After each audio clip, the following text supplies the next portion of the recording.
9 feet and 4 inches. That is how tall it was. I measured the bark the next morning where its shoulder had brushed against a white bark pine and left a smear of reddish-brown hair. I'm a man who measures things. 35 years of grading papers will teach you to count everything. And I counted. I counted the height. I counted the stride, over 5 feet between prints. I counted the years I kept this secret, 46. I counted the lies I told my wife. I stopped counting those because the number made me sick. My name is Harold Edmo.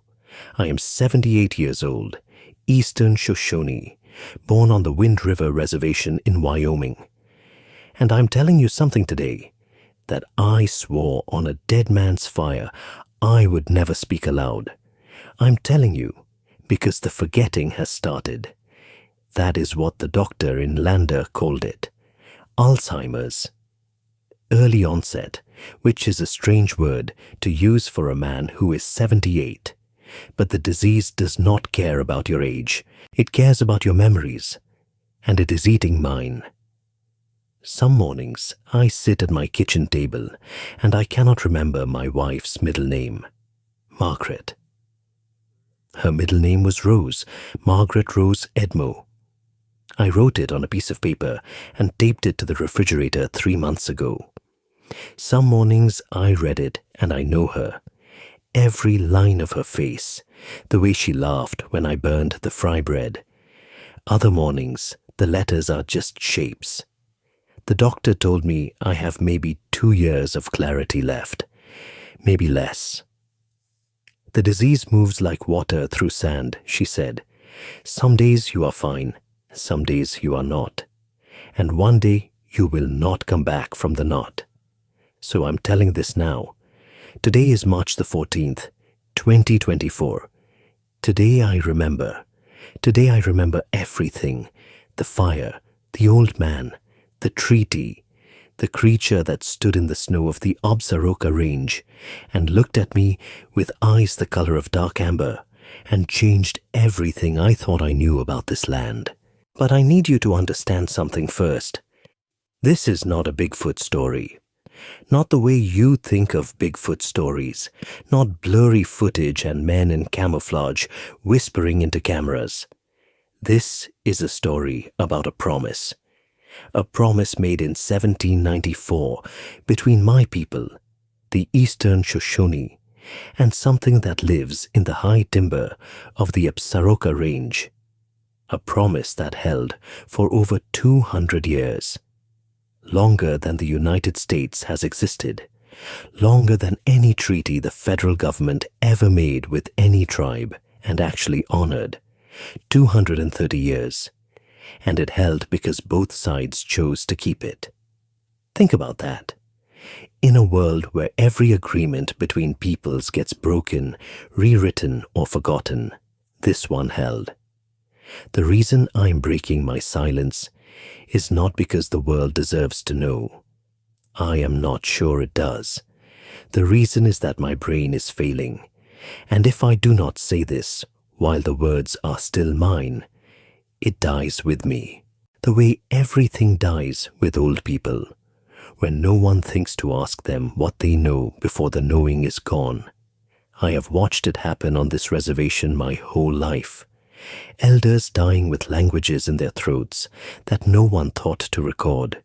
Ceremonies lost because the young people were in Casper or Denver or Salt Lake City chasing paychecks, and the old people were too proud to beg them to come home and listen. I swore I would never let that happen to the things I carried, and now the disease is making that choice for me. Now. Let me take you back to where it started. Not in the mountains, in a classroom. October 1978. My 4th year teaching at Wyoming Indian High School on the reservation. I was 32. Margaret and I had been married 6 years. Our son Daniel was 4. Our daughter Ruth was almost 2. I was teaching a unit on Shoshone history, the real history, Not the version in the state-approved textbooks that gave Chief Washakie half a paragraph and moved on to the Oregon Trail. I was teaching about the treaties, the Treaty of Fort Bridger, the broken promises, the slow strangulation of our land from 44 million acres down to what we have now. I had maps spread across my desk and documents photocopied from the university library in Laramie. That was when Amos Tin Cup walked through my door. Amos was 89 years old, completely blind from cataracts that had taken his sight in the 1960s. He lived alone in a small house near Crowheart. No telephone, no running water. A wood stove he fed with logs he split by feel. People on the reservation spoke about Amos the way you speak about weather. He was just there. He had always been there. His grandmother had been born before the reservation existed. She had told Amos things, and Amos had kept those things the way a stone keeps heat from a fire long after the fire is gone. He was a keeper. That is what we called them, not a medicine man, not a shaman, which is a word that does not belong to us. A keeper. Someone who holds what must not be lost. He sat down in a student desk that was too small for him. His clouded eyes pointed somewhere past my left shoulder. And he said 5 words that changed my life. You are teaching the wrong ones. I did not understand. He told me there was a treaty that was never written on paper, made in 1794, between our people and the ones who live in the high timber. I asked him what he meant. He made a sound in his throat that might have been a laugh. You know what I mean, Harold. Every Shoshone child knows what lives up there. We just stopped talking about it because talking about it to the wrong people made us sound like the savages they already thought we were. My hands were shaking because I did know. Every child on the reservation knew. You grew up hearing it the way you grew up hearing the wind. The old people called them the big wanderers. Some used a word I will not speak here because it is sacred and does not belong in a recording for strangers. My grandmother, Josephine Edmo, who smelled like sage and wood smoke and lived to be 94, she told me when I was 7 that there were people in the mountains who were not people, that they were older than us on this land, that our ancestors had made an agreement with them. She told me this the same way she told me not to swim in the river after dark. Not a story, information, a rule. Then I grew up, went to college in Laramie, learned to think like a teacher, and I filed it away in the part of my brain where I kept things I loved but could not prove. Amos sat in that too small desk and said, I'm going to die soon, and I need someone to carry what I carry. He told me to come to his house on the night of the next full moon, October the 29th, to come alone, to bring tobacco and dried elk meat. That is what you bring when you are asking an elder for knowledge that costs something to give. I went home that night, and Margaret asked me why I was quiet. I told her I was tired. That was the first lie I ever told her about this. It was not the last, but that lie, that first one, it set something in motion that I could not stop for 46 years. And the thing it cost me is worse than anything I found in those mountains. I need you to understand that before I tell you what came next. The night of October the 29th, I drove to Amos Tin Cup's house. 20 degrees, the kind of Wyoming cold that gets into your teeth. His home was one room, a wood stove burning in the center, a cot, a table, a chair. The walls covered with hides, feathers, bundles of sage and sweetgrass, photographs so old the faces were brown smudges. And on the table, spread out like a map, was a piece of elk hide so old it looked like it might turn to dust if you breathed on it. Amos said, "Sit." I sat on the floor. He said, "Before I show you this, you swear on my fire." I need to explain what that means. Among our people, swearing on someone's fire is not casual. The fire is the center of the home. The fire is life. You swear on a man's fire, and you are swearing on everything that keeps him alive, everything that keeps his ancestors warm in the spirit world. You break that oath, and you break something inside yourself that cannot be repaired. I said, "I swear on your fire." He told me the treaty was made in autumn of 1794 in a high meadow in what is now the Absaroka Range, a place the Shoshone called the Flat Rock where elk sleep. Between a band of eastern Shoshone led by a man named Walks with No Sound and the ones who lived in the high timber. The terms were simple. We would not hunt in their territory above the tree line during the winter moons. We would not follow them. We would not speak of them to outsiders. In return, they would not come into our camps. They would leave our horses alone. They would warn us when great storms came by making their calls in sequences of 3. And if a Shoshone was lost in their territory, they would guide that person back to the edge of the timber. Amos said the treaty held for over 200 years. He said his grandmother told him it held because both sides understood something modern people have forgotten. A border is not a wall. A border is a promise. The elk hide on the table was the only physical record. Not writing, pictographs. Symbols in pigment showing 2 figures facing each other across a line of mountains, one human-sized and one much larger, and between them a fire, and above the fire a single hand with the palm open. In our tradition, that means peace offered. I looked at that hide and I felt something move in my chest. I was a history teacher. I had spent a decade studying documents and treaties. I knew what a primary source looked like, and I was looking at one. This was not legend. This was a record.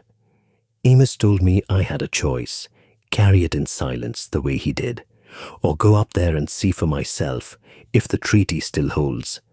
I should have gone home, held my wife, let the secret sit quiet and safe and unprovable. But I was 32, and I was a teacher, and I had spent my whole life trying to prove that our people's history was real, that our knowledge was not myth, that we had been scientists and diplomats and cartographers for 10,000 years before anyone came to tell us we were primitive. And here was evidence. A treaty that predated Lewis and Clark by a decade. Proof that our ancestors had conducted diplomacy with a species that Western science said did not exist. I could not leave that alone. Margaret used to say that about me. "Harold, you are like a dog with a bone. You will not put it down until you have chewed it to nothing or it has chewed you." 3 weeks later, November the 18th, 1978, I drove up the Dunois Road past Falls Campground, parked where the road ended, hiked 7 hours into the Absaroka Range, above 9,000 feet, where the Douglas fir gives way to whitebark pine, and the whitebark pine gives way to rock and sky and nothing. I made camp in a grove of old-growth timber near a frozen creek. I built a fire. I sat beside it. I ate dried elk meat, and I waited. Nothing happened that first night, or the next weekend, or the one after that. Every Saturday through the end of December, I drove up and hiked in and sat by my fire and waited.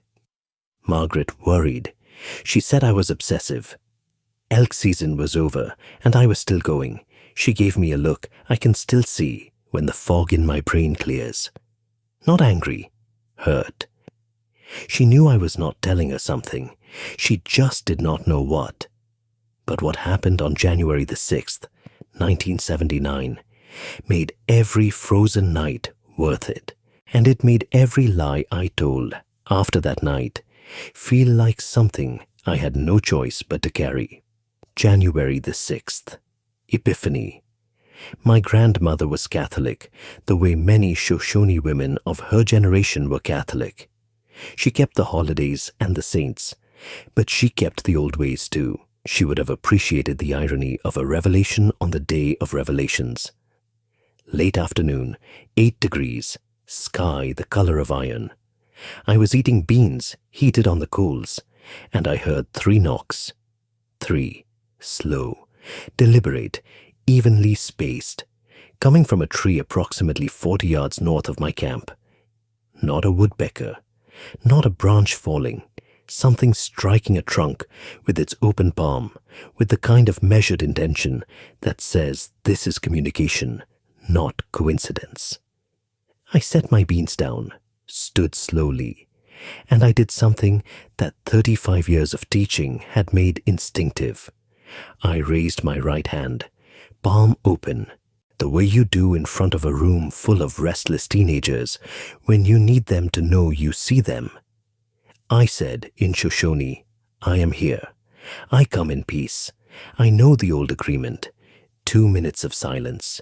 2 minutes is a long time when you are standing alone in a frozen forest with your hand raised, talking to something you cannot see. Then the forest shifted. It came out of the tree line at the northern edge of the grove. I have a master's degree in education from the University of Wyoming. I have read Darwin. I have read the field guides. I have spent my entire life in wild country. I know what a bear looks like. I know what an elk looks like. I know what a moose looks like in low light, when your eyes play tricks. This was none of those things. Bipedal. 9 feet 4 inches tall, covered in hair, dark brown, almost black on the torso and limbs, fading to reddish brown on the chest and face, shoulders wider than anything I had seen on anything alive, arms long, hands hanging at knee level. But the eyes are what I will keep remembering when everything else has been taken. Amber. Dark amber, like old honey, like pine resin in summer.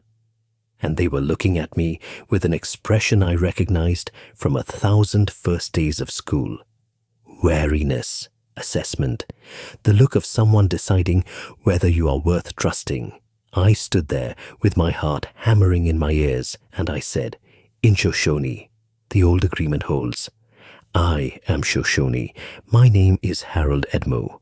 My grandmother was Josephine Edmo, and her grandmother knew walks with no sound. The old agreement holds. It watched me. Then it raised its right hand, fingers slightly curled, palm angled toward me, held it there 5 seconds, lowered it, turned, walked back into the timber without a sound. I sat down. Not by choice. My legs simply stopped working. I sat in the snow beside my fire, and I put my head in my hands and I cried. Because it was real, all of it, my grandmother's stories, Amos Tin Cup's treaty, the Elkahide, the 200-year promise. All of it was real, and I was sitting in the proof with beans going cold and tears freezing on my face. I drove home that night in a state I can only describe as altered, the headlights cutting through the dark on the Dunwar Road, and every tree looked different. Every shadow had weight. The world had not changed, but my understanding of it had, which amounts to the same thing. I pulled into our driveway at 11 at night, and Margaret was waiting up, reading one of her mystery novels in the living room chair. And she looked at me and said, Harold, are you all right? You look like you have seen a ghost. And I almost laughed because a ghost would have been simple. A ghost would have been something I could have told her about. I said I was fine. I said the mountain air had gotten to me. I kissed the top of her head, and I went to bed. And I lay there in the dark next to my sleeping wife. and I stared at the ceiling, and I knew that my life had just divided into two halves, the half before and the half after. And the half after was going to be lonelier than anything I had ever known, because I was carrying something I could not share with the person lying next to me. But that first sighting was only a handshake. What came next is the reason I could never tell anyone. What came next is the reason I lied to my wife for the rest of her life. And what came next starts with a steel jaw trap, a creature screaming in a ravine, and a choice I made that bound my life to theirs forever. I went back every weekend through that winter and into the spring. Some visits I saw tracks, 18 inches long, 7 inches wide. Some visits I heard the 3 knocks and returned them by striking a dead tree with my palm. Some visits I found things at my campsite, a dead rabbit, freshly killed, left on a rock near my fire ring, a bundle of pine boughs arranged in a pattern that might have been random. Once, a stone the size of my fist, polished smooth by a river, placed precisely on top of my folded sleeping bag. Gifts, acknowledgements, the slow vocabulary of trust being built between two species honoring a 2-century promise. Then came April of 1979, and the crisis. I was following the frozen creek upstream on a Saturday morning when I heard a sound that stopped me dead. Not a knock, not a howl. Something between a moan and a low wail, coming from a ravine 200 yards east. I moved toward it, and what I found changed the next 4 decades of my life. A young one, smaller, maybe 5.5 feet, lighter brown hair, a face that looked young the way a teenager looks young, caught in a steel jaw leg hold trap some poacher had set illegally on federal wilderness land. The trap was clamped on its left foot. The foot was swollen and dark. Every time it pulled against the chain, the steel teeth bit deeper. Now listen to me. I was a schoolteacher, 5'9", 170 pounds, alone in the wilderness with a trapped juvenile of a species that could, based on the adults I had seen, tear me apart with one hand, and I walked toward it. I set down my pack. I spoke in Shoshone, soft and steady, the way I spoke to frightened students on their first day. I am not going to hurt you. I am going to help you. I need you to be still. It bared its teeth. Not fangs. Flat teeth. The teeth of something that eats plants and nuts and occasionally meat. I knelt 6 feet from it, and I compressed the springs on both sides of the trap. Every Shoshone who grows up on the reservation knows how these traps work. We have been fighting to get them banned for 100 years. The jaws opened. The young one pulled free, scrambled backward against a rock outcropping, stared at me with golden eyes that were trying to decide if I was the same kind of creature that had set the trap or a different kind entirely. I backed away, left dried elk meat on the ground between us, sat at the edge of the ravine, waited. 20 minutes. Then it reached out, picked up the meat, smelled it, ate it in one bite, looked at me again. The terror was less. That was when the adult arrived. I did not hear it coming. One moment the ravine was empty, except for me and the young one. The next moment there was a shape in the tree line that was larger than anything I had ever seen alive on land, and its expression was not the measured assessment of our first encounter. This was raw, immediate, a parent finding its child hurt and a stranger kneeling nearby. The calculation it was making was whether to kill me now or in 3 seconds. I raised both hands. I freed your child. Look at the trap. I freed your child. I said it 3 times. The way you repeat things when fear is louder than words. The adult looked at the young one. The young one made a soft chirp, nothing like the wail from before, and it looked at me, and then at the adult, and back at me. It was communicating, telling the adult something about me. The adult stepped into the ravine, 9 feet 4 inches of muscle and intelligence standing 15 feet from me, amber eyes locked on mine. Processing. It looked at the sprung trap, the injured foot, me, and then it did something I carry with me like a stone in my chest. It placed its right hand over the left side of its chest, pressed, then extended that hand toward me, palm open. I am not an anthropologist. I am a retired school teacher with a disease eating his memory. But I have spent 46 years thinking about that gesture, from my heart to you. A thank you that carried the weight of the old agreement, the Treaty of 1794, the promise that said we would not harm each other, and I had just honored it in the most direct way possible. What followed over the next several years went beyond anything Amos Tin Cup could have prepared me for. The relationship deepened in ways I still struggle to articulate, even on days when my words cooperate. The adult whom I came to think of as the elder, because I am Shoshone, and we revere our elders, and this creature carried itself with the same gravity as Amos. The elder began to allow my presence in ways that went beyond tolerance. I would arrive at my campsite and find it prepared. Firewood stacked, a clearing in the snow.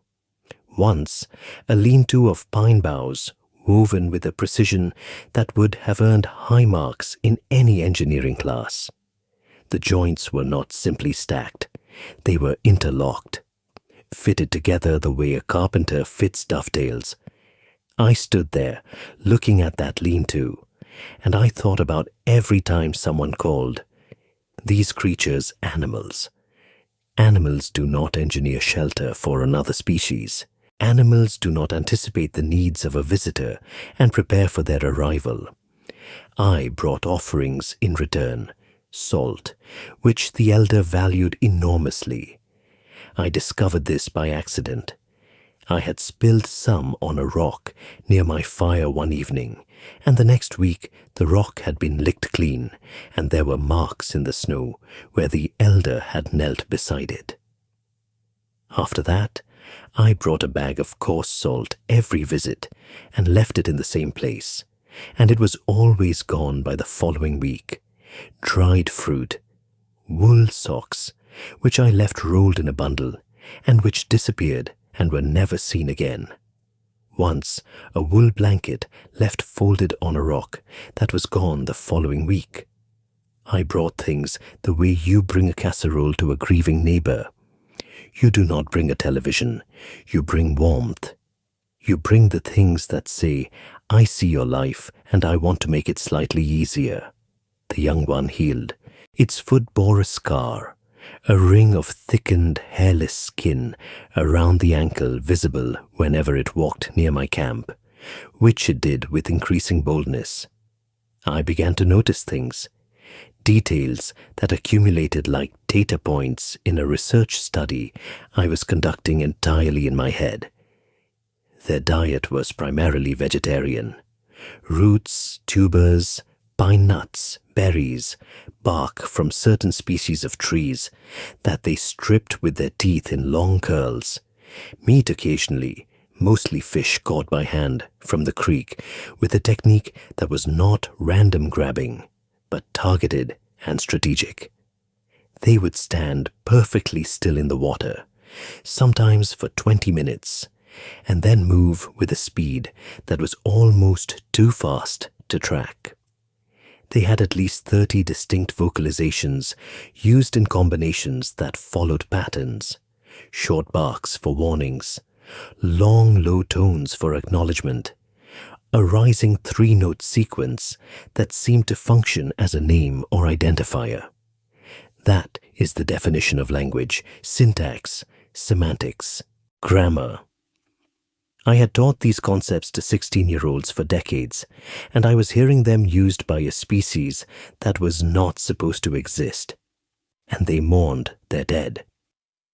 I know this because in 1983, I came upon the elder sitting beside a much older creature that was not moving, making a sound that was low and sustained and broken in a way that needed no translation. Grief sounds the same in every species. The elder sat there for hours. I sat 100 yards away, and I did not approach and I did not leave. I sat with them the way you sit with a grieving friend, present, silent, witness to something you have no right to intrude upon, but cannot turn away from. I recorded everything in coded notations in the margins of my school textbooks, disguised as lesson plan notes, a system only I could decipher. Height measurements became student test scores. Behavioral observations became notes on classroom management techniques. Vocalization patterns became phonetics exercises because I could not keep a journal. A journal could be found, and found would mean the end of everything. But there was one thing I could not code or hide, the toll it was taking on my marriage. I did not tell Margaret. I came home smelling like wood smoke and pine resin and told her I was hiking, scouting, clearing my head. She accepted it for years because she trusted me, because I had always been a man who needed the mountains. But the lies accumulated the way snow accumulates, each one light enough alone, together, a weight that changed the shape of everything beneath. There were moments I almost told her. The night Daniel graduated in 1992, the family around the table, Margaret laughing that big laugh that made everyone else laugh. I opened my mouth, felt the weight of the oath, closed my mouth, refilled her coffee cup. The night Ruth called to say she was pregnant, and Margaret cried happy tears and held my hand and said, "Harold, this is what it is all for." I wanted to say, there is so much more to this world than you know. I have seen it. It is beautiful and terrible, and I cannot share it with you, and that is the single greatest failure of my life. I said nothing, squeezed her hand, said nothing. But the secret almost came out once, not through me, through men with guns who came to the mountains looking for exactly what I had sworn to protect. 1991, November. I encountered a camp about 1.5 miles from mine, trail cameras mounted on trees, bait stations, trapping equipment, 4 men with rifles and gear from a self-styled Bigfoot research organization. They were not scientists. Scientists do not set snares. Scientists do not leave bait laced with tranquilizers near game trails. I could see what these men were doing. They wanted a body, a specimen, something they could strap to the roof of their truck and drive into Dubois or Riverton or Casper and become famous. They wanted to be the men who proved it. I walked into their camp wearing my teaching clothes, khaki pants, button-down shirt under my winter coat. I had driven straight from school, still had chalk dust on my fingers. I told them they were on federal wilderness land and trapping was illegal. One of them looked me up and down, this middle-aged Shoshone man in teacher clothes standing in the snow, and he laughed, said something about the reservation being that way, and pointed east. Another one crossed his arms and said they had every right to be there, and what was I going to do about it? A third one was watching me with a different expression, calculating, wondering why a school teacher from the reservation was hiking in the high timber in November and what I might know that they did not. I said nothing more. I turned and walked back to my camp, and I packed out immediately. I did not build a fire. I did not knock. I did not do anything that might lead those men to the grove where I met the elder. I drove home in a state of controlled terror, and I sat at the kitchen table in the dark while Margaret slept. And I thought about the elder and the young one and the treaty, and what would happen if these men found what they were looking for. I thought about what happens to every indigenous agreement when outsiders show up with guns and ambition. What always happens. The agreement gets broken, the land gets taken. The creatures, whatever they are, get turned into specimens and spectacles and magazine covers. I thought about the elk hide on Amos Tin Cup's table, and the hand with the open palm, and the word that means peace offered. And I felt something I had not felt since the first night I heard those 3 knocks. Rage, pure, clean, righteous rage. The next morning, I called my cousin Raymond and my old student Thomas Quiver, now a game warden, reported the trappers through official channels. Fish and Wildlife confiscated the equipment. The men were cited and fined. It took a week. Every day of that week, I could not sleep. But for 3 weeks after that, they were gone. The elder, little brother, all of them, retreated deeper into territory where even I had never been. My weekend fires burned alone, unanswered. 3 weeks of silence. I sat in the cold every Saturday, and I knocked 3 times and got nothing back.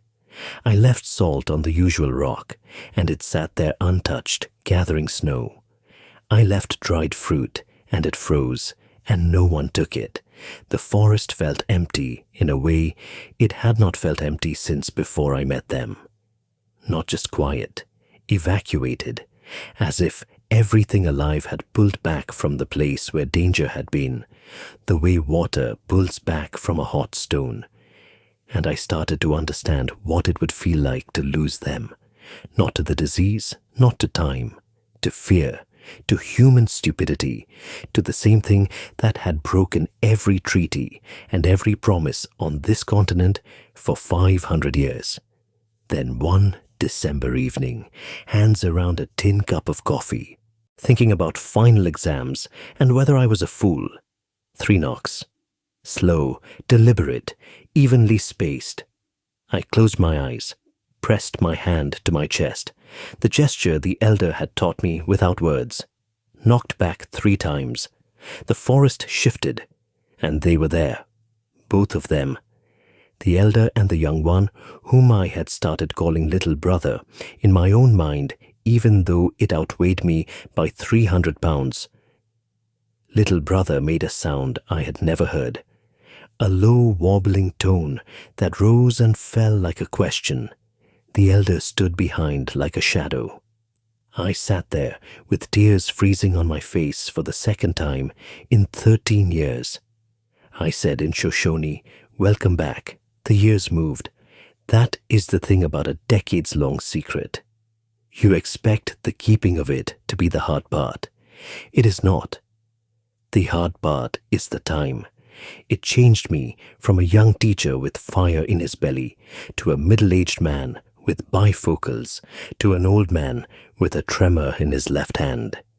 And it changed them. Little brother grew to nearly the elder's height by the late 80s, 8 feet and some inches.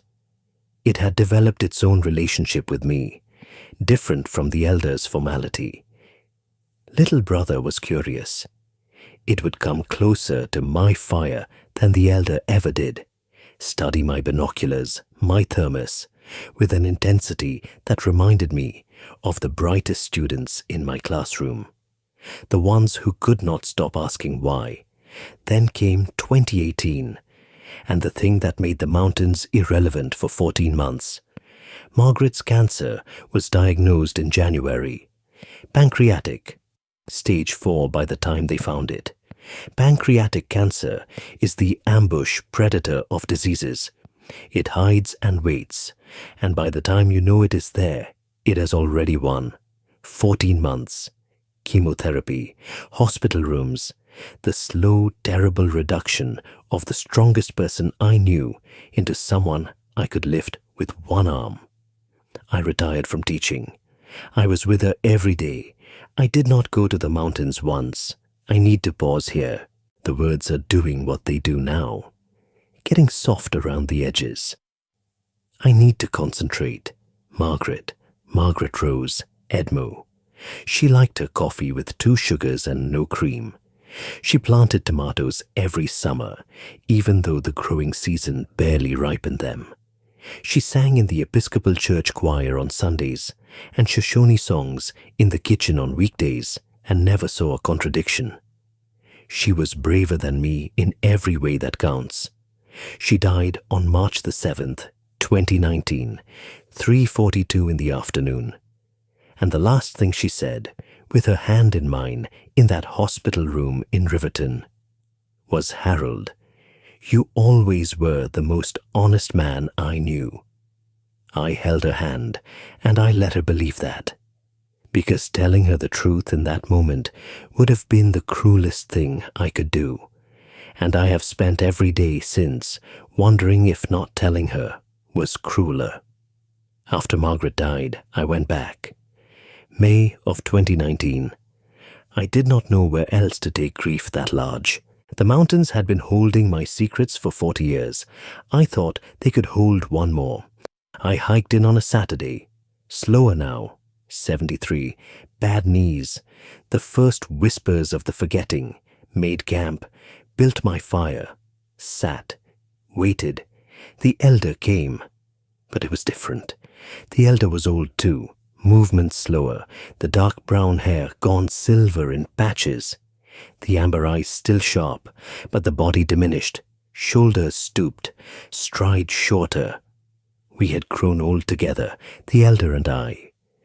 On opposite sides of a border, that was also a promise. Both running out of time, both knowing it. Little brother was there too, fully grown, enormous, taller than the elder in its prime, and it had young ones of its own.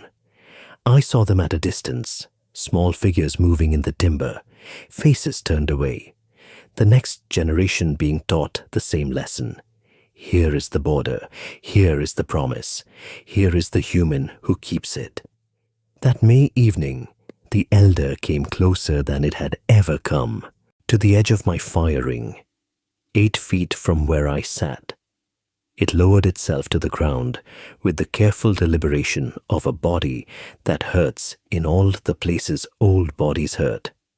The way I lower myself into a chair now, one joint at a time, everything complaining. It sat across from me with the fire between us. The flames lit its face. The amber eyes caught the light and held it. And it looked at me. And I looked at it. 2 old creatures on a mountainside, fire and stars, and the weight of everything between us. 40 years of weekends, and silence and salt, left on rocks, and knocks returned across frozen groves. 40 years of a relationship conducted entirely in gestures and gifts, and the slow accumulation of trust. I thought about all the words I had spoken in my life, all the lessons, all the lectures, all the explanations and encouragements and corrections I had given to thousands of students over 35 years. And I thought that nothing I had ever said in a classroom meant as much as this silence. 2 beings sitting across a fire, needing no words because the words had never been the point. The presence was the point, the showing up, the keeping of the promise. Week after week, year after year, decade after decade, until sitting across from each other felt as natural as breathing. I said, in Shoshone, "My wife is gone. She never knew about you." I kept the oath. I do not know how much the elder understood, but when I put my face in my hands, it reached out one massive hand and placed it on the ground between us. Palm up, an offering, an invitation. I placed my hand on its palm. Its fingers closed around mine, gently, with a control of strength that was extraordinary. And we sat like that, hand in hand across a fire. An old Shoshone school teacher and a creature that Western science says does not exist, and I cried for Margaret, for the years, for the lies, for the truth I was sitting inside of. That was the last time I saw the elder. The following month I went back. Little brother was there. The elder was not. I waited, built my fire, knocked 3 times. Little brother appeared at the tree line and made a sound I had not heard before.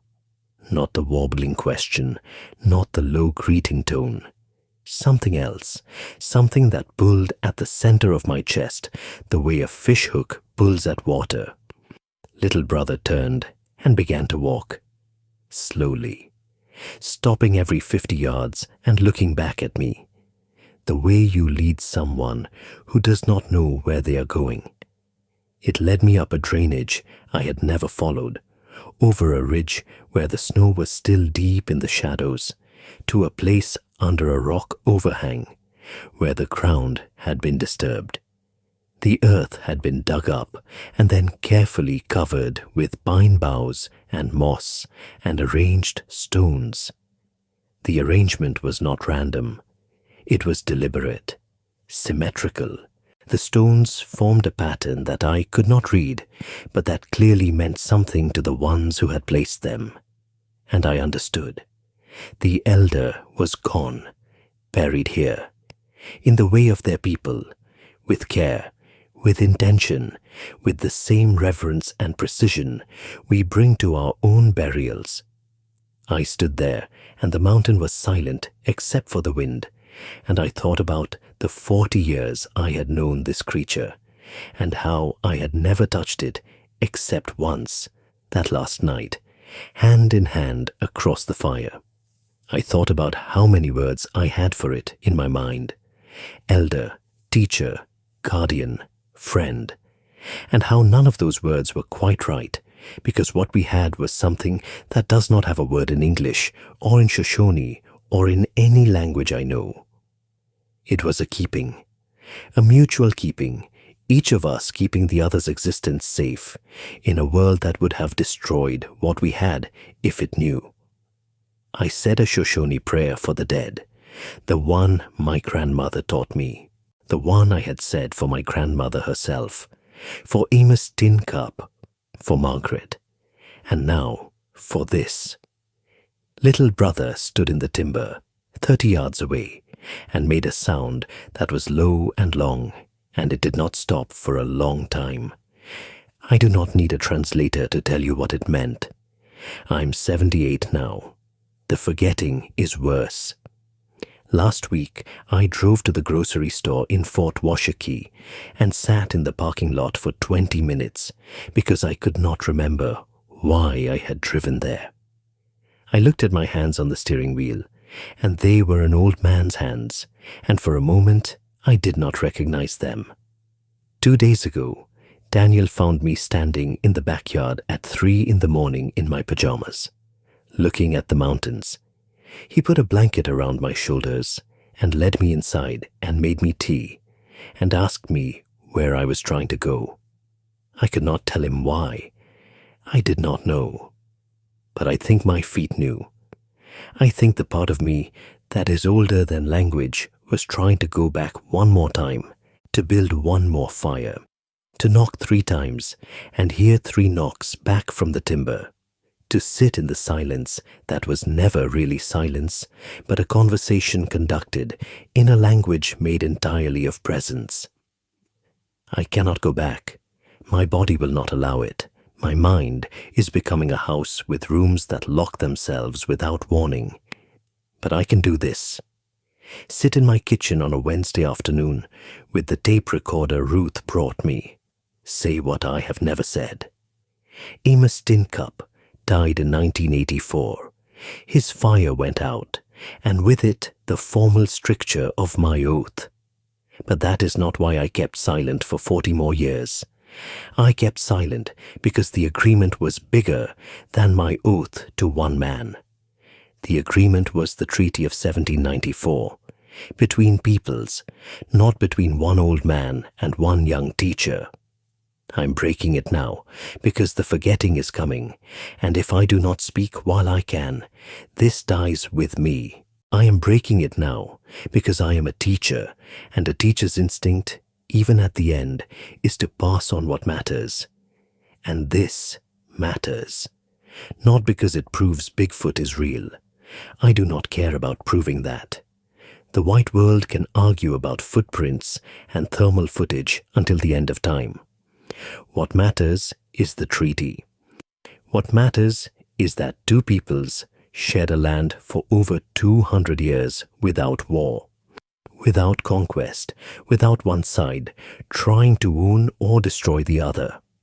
A promise made in 1794, held for 2 centuries because both sides chose to honor it. And in the entire history of agreements between humans and the natural world, I cannot think of another that lasted as long or was kept as faithfully. My grandmother Josephine used to say, "The land remembers everything, even when the people forget." I am forgetting.